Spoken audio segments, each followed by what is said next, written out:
All right, and we're back for part 3.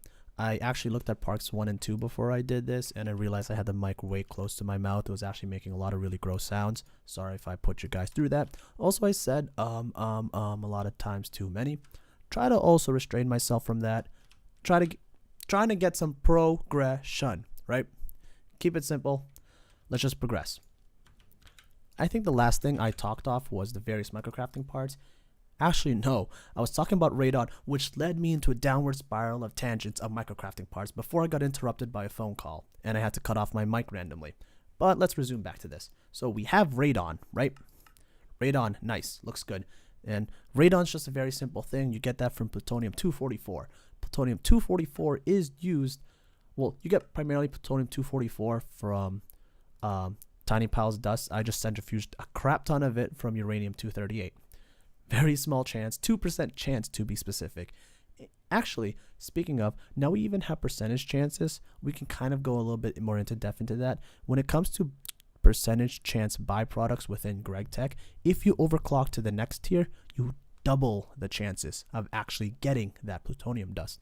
What I mean by that is, see how this is actually HV? If you turn this, this is HV right now. If I were to make this in an EV level centrifuge, and once again, you can tell this is HV because this is between energy demands of 128 EU per tick and 512 EU per tick at 1 amperage. So that's how you could tell it's an HV level centrifuge required. If you use this in an EV level centrifuge, it will double the chances to 4%, right? So not only do you have the normal benefits of overclocking, which is halving the duration to 20 seconds, with the normal cost of overclocking, which is multiplying the usage by 4 to 1280 EU per tick, you also get a 4% chance of the plutonium dust and a 40% chance of getting uranium-235 dust. Obviously, it maxes out at 100%. You can't get more than 2 dusts, even if you use ludicrous level voltage overclocking, but that's just the nice part. So why go through plutonium-244? You don't actually need a lot of plutonium-244 in GregTech editions. You do need a little bit because you want to get an infinite radon loop, as you can see here. If you put 3 ingots inside a chemical reactor, ingots are easy. You just smelt the dust once you have it all. It just, for some reason, energy leaves and you get a bunch of radon. I don't know. That's how radioactivity works. It's an infinite loop. Whatever. But you can see here, this is the tricky part. Dang, son. That's 3,000 seconds. That's almost an hour, right? That's what, 3,600 seconds in an hour? So that's like that's 50 minutes of waiting. And most people are like, oh my God, this is grindy. This is bad gameplay. Well, here's the thing. You can scale it a little bit, all right? Calm down. Hold your horses. It uses 8 EU per tick. That's a trickle of power, right? That's twice the amount of power as it takes for my fluid extractors to take the oil out of fish. And this is obviously a way more complex operation that's going on because we're literally extracting radon from plutonium-244. So when we have 8 EU per tick, I overclock this sucker. That's why I was just like, I'm not waiting that long. So once again, since I had Advanced Chemical Reactor 3, and if I'm starting to sound like a broken horn when it comes to overclocking, we'll get used to it because this is a really complex thing that people just don't get in GregTech. Even though it's just a couple of rules, and people actually forget about overclocking because they'll just be like, I meant to overclock this 2 to 3 times. Why did it only overclock once? Because the base recipe was at MV. So I have an Advanced Chemical Reactor 3. So these are all EV reactors. So when I was making this, I was just like, I'm going to need a lot of extreme level circuits, and I'm also going to need a lot of extreme voltage hulls, which is titanium. So need a titanium backlog as well as stainless steel rotors. So once I had that all set up, and this actually overclocks, once again, let's see if you can figure out the math. But this overclocks once to MV, twice to HV, 3 times to EV.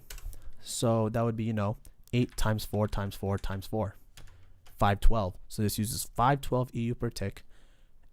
And that cuts it down 3 times. So 3,000 would be added at LV. It would be at MV 1,500.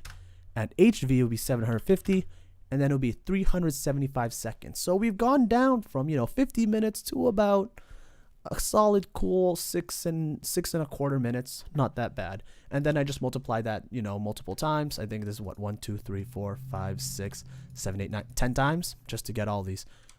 It's not the perfect setup because obviously some of them stack weirdly. What I do is I just had this interface and I have it have only 3 plutonium ingots available at a time, but obviously that doesn't always work perfectly because it'll just, if it has 1, it'll have 1 there.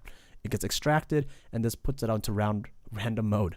I meant to do round robin, but random has worked better. Same exact thing. I mean, it could be more efficient. I don't really care. It produces enough radon at the time. You can probably switch it to round robin as well. Now, you see I am powering 10 extreme voltage recipes, or 10 extreme voltage machines in a weird advanced electric furnace. I wish I could say I know why I have this here, but I don't. Oh, that's weird. Oh, wow, we even have a storage bus on it. Okay, so this is going to happen a lot, right? You're just going to build something, you just completely forget why you have it there. That's happening to me right now. I don't remember why. Anyway, so we have Naquadah reactors. Naquadah reactors. So you get to learn a new block. Let's go to Naquadah reactors. Now, if you remember Naquadah reactors from GregTech 5U, they were insanely powerful things that use Naquadah, which is a fictional material from Stargate, to produce fuel. They've been heavily nerfed in this version. Naquadah is not good. In fact, I'm going to go more... this ties in better to more overclocking. So let's talk about this right now. Let's rant about this right now. So Naquadah reactors by default output 2K EU per tick. And they do that by consuming enriched Naquadah, which I have fluid export buses for. And if you saw back in part 1 why I had 230 something fluid export buses, that was because I was rerouting enriched Naquadah, I was rerouting plasma, I was rerouting cetane boosted diesel, all to the various generators locally in my base, because it's much easier to reroute fluids because that's lossless. And it's not like you have leaky ass pipes that start dripping cetane boosted diesel all over your base. Whereas power cables, they have a bit of loss in them. So it's easier for me to transfer fuels than it is really to transfer the power. But yeah, 1 millibucket, 24,000 EU. If you compare that to cetane boosted diesel, it was 720 EU, right? Let's go to that. 720 EU per, because it's 1440 and 2 millibuckets. So this is like magnitudes by far better, way better. But oh my god, the phone again. Sorry about that, guys. Hopefully that didn't scare you. But let's go back to the Naquadah, right? In the Naquadah, to get it, you have to jump through a couple of processes. Mainly you have to extract it from an ingot, and that's the most common way to get it. But the ingot can only be cooled down and smelted from a blast furnace. The main reason why I point this out is because look at the EU cost. It costs 1 million EU. Let's round it to 1 million EU to produce 144 millibuckets of Naquadah. There's also cost of fluid extraction, but that's kind of minor. Let's just focus on the 1 million part. So enriched Naquadah has 144 millibuckets, and that translates to the big cost here of 1 million. I want to re-emphasize that because what happens when you overclock it? Because do you want to wait 441 seconds for each ingot? No, that's a horrible time to wait. You want to overclock it. Let's overclock it to HV. All right, fine. So if you overclock this to HV, it's going to use 120 times 4, 480 EU per tick, right? And that's going to be 20 ticks in a second. However, we're going to cut the time in half. So instead of 441 seconds, that's going to be actually, let's just call it 220 seconds. So let's call it 220 seconds.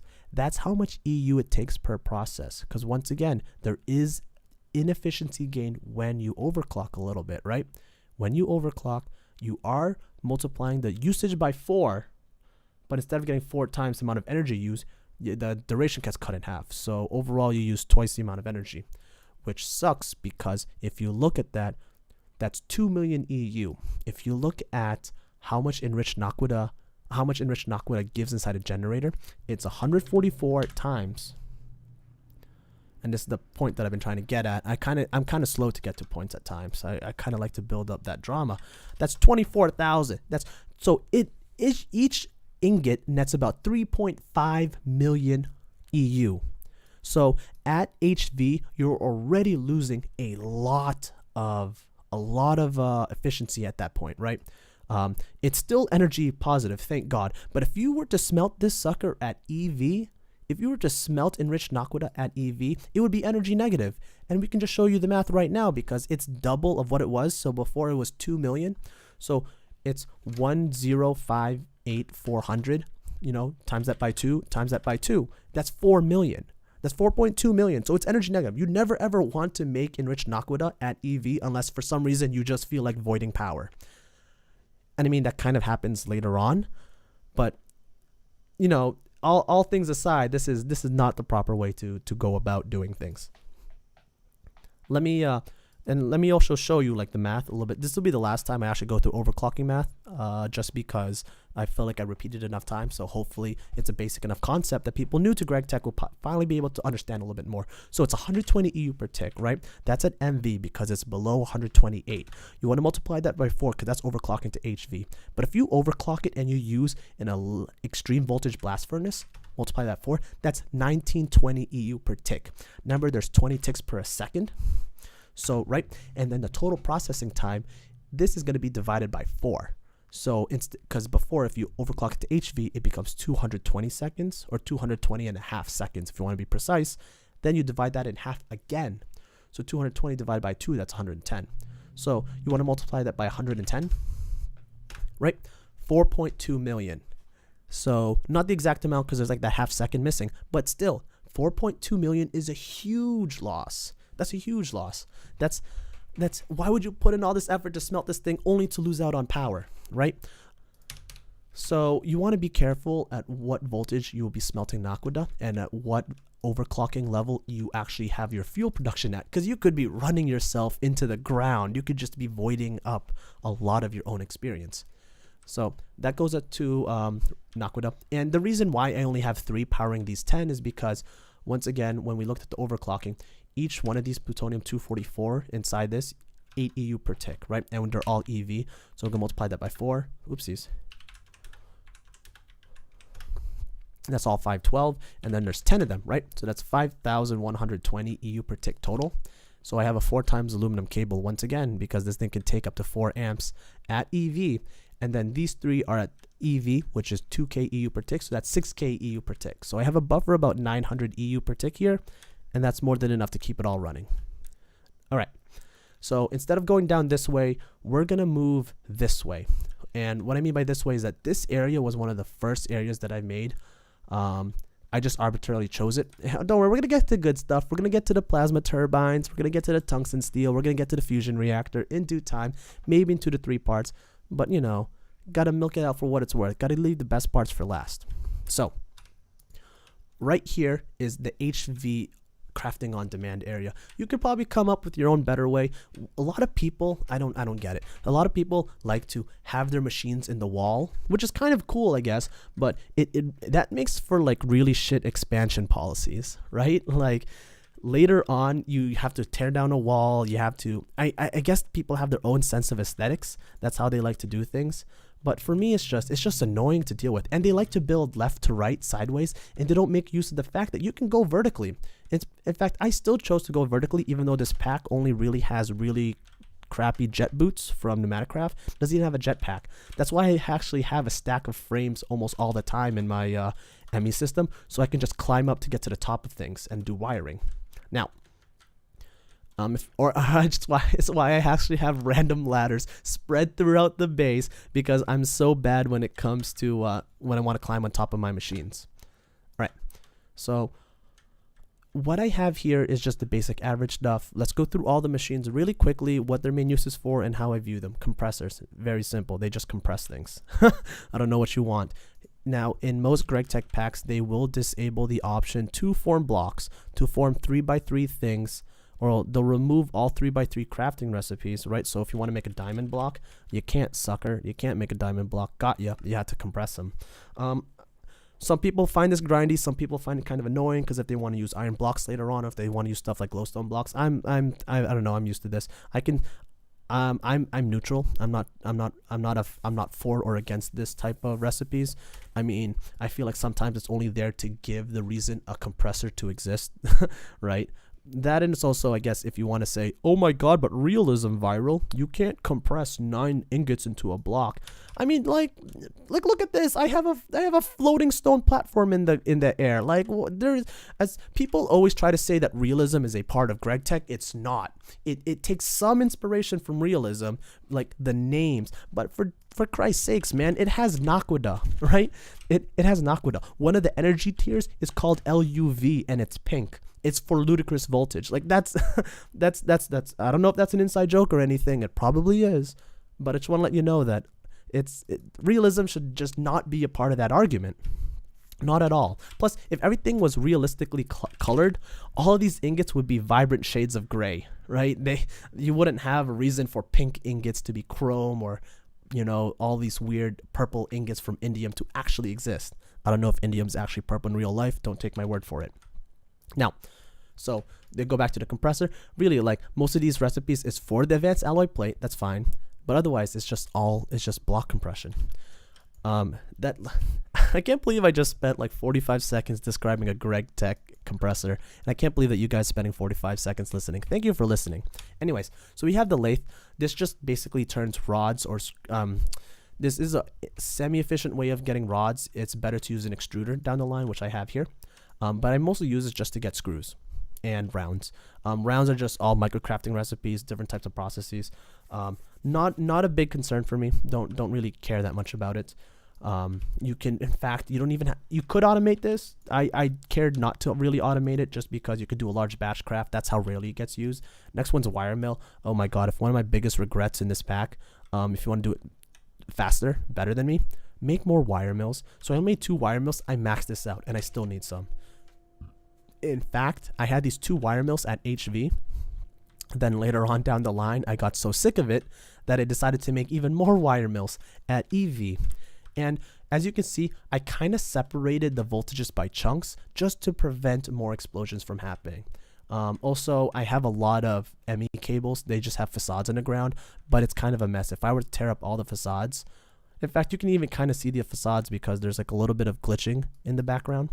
But if you could see all the facades, the whole entire floor would be like a giant spider web of channels being dragged around. Anyway, so let's go back here, right? So you have the wire mill, easy. All the different types of wires, and not really all of them. That was an exaggeration. And so that's 2 interfaces worth of wires over 4 wire mills. I would probably say that maybe you could go up to 8 wire mills of various voltages, and just have 8 wire mills. And then all of them would be, I don't know, all of them would be, have their own interface patterns, various ones set. Because some of the most common ones you'll be using are fine electrum wire, fine niobium titanium wire for endgame stuff, annealed copper wire, and just even normal cables themselves and annealed copper wires. Because motors, once again, right? Let's talk about these motors. Remember these little sucky microcrafting things? These require 16 times annealed copper wire. 16 times annealed copper wire is 2 8 times put together, which is 2 4 times, which is 2 times, which is 2 1 times, and then you get 2 of those from 1 ingot. So you can already see from this, from an IV, this is 8 ingots of copper, but that's been super processed through wires. And once again, you're not going to need like a stack of IV motors. You might need like 100 or 200. Now you have the universal macerator. The main reason why I have this is because sometimes I temporarily like to dust things. Monazite, thorium, I like to temporarily dust them. You don't need to dust them all the time. But really, I rarely automated this. I did this for iron dust, magnesium dust, manganese, and if you're an astute GregTech veteran, you can kind of figure out that is for stainless steel dust. Kind of also the same thing with chrome. I've asked it to also give me some chrome dust, fluix dust for various parts of microcrafting, tungsten steel dust for like high strength steel recipes. I'm pretty sure that's HSS stands for high strength steel, which is also another late game material. Also, same thing with glass dust.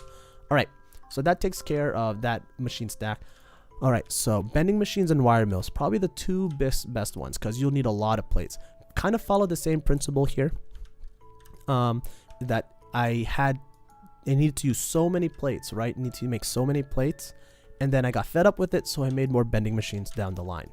All of the bending machines are still there.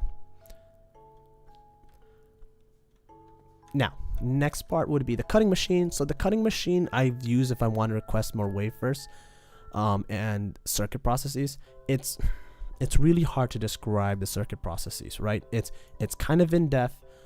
It'll probably take a whole entire part to describe it, what it's like. I don't want to take that experience from you if you actually want to, so I'll save it a little bit for a later part. But the best way I can say it right now is that I have these as on-demand crafting for various wafers. As I started playing more of the pack, I realized that was probably the wrong way to approach things. So you can kind of see I have just random hoppers stuck onto these machines because that's for microcrafting purposes. I ended up figuring out that doing large batch crafts of microcrafting for these wafers was much better than requesting it on demand, because remember there's a long lead times when it comes to processing stuff like different types of circuits. So for example, let's look up an OR dictionary.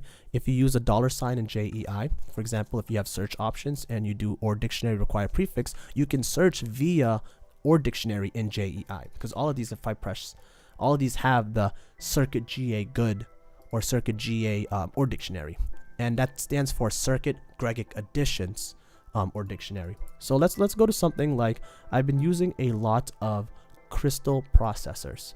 Crystal processors are simple. They just require a nano component central processing unit. It takes 10 seconds to make one.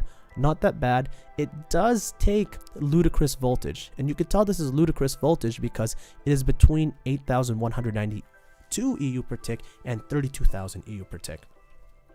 So I've been crafting a lot of it, but there's a lot of long ass lead times, right? Because you have 30 seconds leading up when you make a nano CPU wafer into 7 nano component central processing units. And these also have a long lead time because it takes 20 seconds to make a nano CPU wafer from a central processing unit wafer as well. So what's the best way to approach this? Because you're almost waiting like a full minute if you don't have these on stock. So a lot of people have their own methodologies. Some people will just craft these and then go do something else at a time. I think that if you want to have a more robust system, something that's more responsive to your demands, just have them be buffered inside a jar controller. And what I mean by that is something similar to this. Let's say that I found out that I was needing carbon dust for various things at all times, but I didn't want to process my entire graphite dust, because even though, like, say I always want some carbon dust because I'll always need it for various microcrafting processes, but I didn't want to use up all my graphite dust in the system, right? Because if I just had an export bus here, it'll flat out process the entire thing. Some people will just be like, Viral, why don't you just use a level emitter? So when you have low enough carbon dust, it'll stop emitting with the redstone. Well, I want to say that you can, but I think it's much more efficient and much more exact. Much more exact, because there is still a time delay, right? To use storage drawers and then just put on ME storage buses on them, right?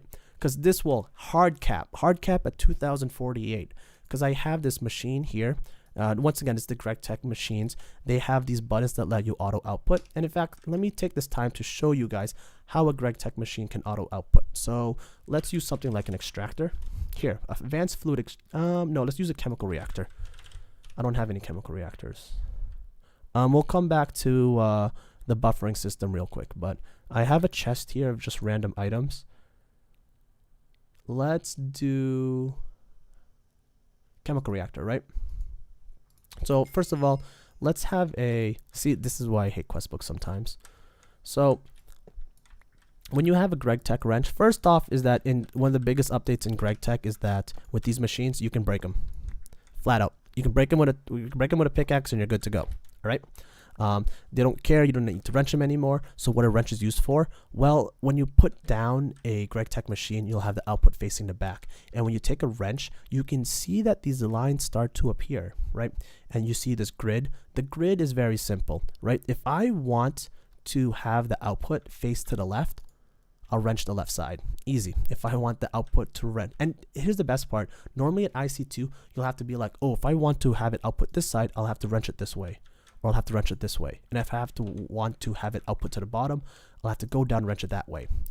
Not so the case with GregTech machines. You can just wrench it down. Oops, it's already faced down. But if from the front side, you can have it face any side, right? If I want it to face the right side, just wrench the right. You can also do shift wrenching to have it change which way the machine is facing. So if I want the machine to face the other way, I'll go to one of these 4 corners, I'll sneak, and I'll shift wrench, and now it didn't change yet, right? But that's because you need to do a block update. This is a little buggy right now, but if you just do a block update, like put a torch inside in the chunk, it'll re-render the entire chunk, and you'll see that it's facing the right way. It was facing the right way before, it's just facing the right way now and renders properly. And now what I want to show is, what do these symbols mean? These buttons means that this is going to auto output fluids, because its blue button matches the blue output fluid. Same thing with the orange. So it's not as flexible or as quote unquote magic blocky. I also hate that term that most people tend to describe other mod machines with, but it's not as flexible or as versatile as something like thermal expansion machines, which can, you just open up a GUI and you configure the sides. I kind of enjoy this though, because it's like an in-world crafting way. It feels more immersive. I can't believe I used that word. But whereas thermal expansion can have like, oh, this can output multiple sides via multiple ways, and you can do fluid. I mean, you could do fluid and solids through one output side, but you cannot have this back output fluids and the side output solids at the same time with only GregTech. You'll have to use another logistic form of piping to pull the items out. All right, so that's a small little guide on how to wrench machines. Let's go back over here.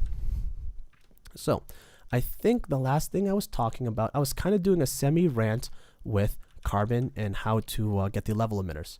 But yeah, the main reason why I said, oh, I realized I needed a buffer of carbon dust is I should have applied this technique to have a buffer of carbon dust at all times to also have a buffer of the various circuit components that I needed, right? So instead of just asking it on demand, I should have just made a cutting machine dedicated to only processing central processing units, random access memory chips, nano component central processing units. And I eventually just did that. I just like, hey, I'm just gonna skip the whole entire request part and just have this thing export directly into the advanced cutting machine. This is kind of a messy job, right? As you can see here, I left the interface here. That would be one of the things I would improve upon in my later playthrough of the pack, because circuit microcrafting process will be a big logistical challenge for you to overcome. In fact, possibly a lot of that mess you can see over there with all those white machines that are like butt up against the plasma turbine. Those are all circuit assembling machines that kind of became a little bit more complicated. Cluster mill. Cluster mills are used for various foils. You probably won't need to make more than 2 cluster mills for on-demand crafting, to be honest. Once again, this interface is feeding to both these cluster mills. It both has one of these recipes. And same thing with the alloy smelter. I kind of maxed out the alloy smelter. Maybe depending on your playstyle, you could make more alloy smelters or you can make more cluster mills. But this was enough for my use to get through the entire pack. On the next year, we just have this. This is just this weird assembling machine I need to use one time for glue. Don't need a lot of it. Advanced polarizer. This has magnetic recipes on demand. The most common ones would be magnetic iron, magnetic neodymium, and magnetic steel. And these are just for the different motor types. All right. So the second layer machine that we have here, in fact, this is the chemical bath. This is where a lot of that radon went, right? And then this is going to be used for requesting. Oopsies. This is going to be used for requesting. Oh, I don't even have any requests here. Well, long story short, the big reason why you go through Radon is because you needed improved nether stars and you improve quantum enderize. And the big one, you also want to make a lot of duranium and a lot of Nequadria with it. You can also get Nequadria through other methods. So I've used most of my Radon to produce duranium. That was kind of a big pain. Duranium is a late game material only made in fusion reactors, which will come in a much later part. Okay. Yeah, that's it. Well, for this part. A lot more to go. Oh, I almost skipped my good friend the extruders here. Extruders are very simple. I have the gear request machines, and the extruders are exporting automatically to the right. So I forgot to mention earlier here. Let's just try this. If I remove this, right? you can see that these machines are auto exporting back into the interface. So these can receive machine inputs from where they're exporting from. So you can have a nice clean setup. As you can see here, there's nothing much in this, right? It's just the cables in the back, and then the machines are getting the input and they send it back out the way that it came. So these are extruders, once again, for pipes and for rings. You do need a couple of rings. You also do need a couple of pipes. I was a bit slow. In the end, at the start, I only had extruders for gears and rods. Rods, you'll max out real quick. Gears, not so much. And then I kept realizing that I needed to make more extruders for rings constantly. So I finally just sucked it up, decided to take 2 minutes out of my time and set up more extruders. Same exact thing. Also, if you want to check underground, I have various cable facades. This is where all the tunnels are that hook up to the various parts of this chunk, right? That's like 29 channels. That's 29 channels used up there. It's kind of messy. Some people, I don't know, some people enjoy seeing this cabling on the floor that just lights up. I don't know, they think it's like some different type of coloring for them. I mean, I just like to cover it up just because I think it makes for a neater experience. I mean, my base is messy enough as it is already, right? Okay, so this is the fluid extractor. These are circuit assembling machines. These are only for the processors for AE2. The reason why I didn't have engineering processors because I did a large batch craft of Applied Energistics microcrafting parts when I first was planning out the build. It turns out with the new Applied Energistics, so I'm on Applied Energistics, and the pack uses Applied Energistics RV6 Stable 2. And this is important because on this version of Applied Energistics, you actually have fluid support, right? So even though the pack has extra cells, that was kind of a predecessor. The pack was in testing with extra cells, and then Applied Energistics updated with a new stable version that includes fluid support. So now all those fluid supports that you saw in the system is native within Applied Energistics 2. Kind of amazing, really big deal.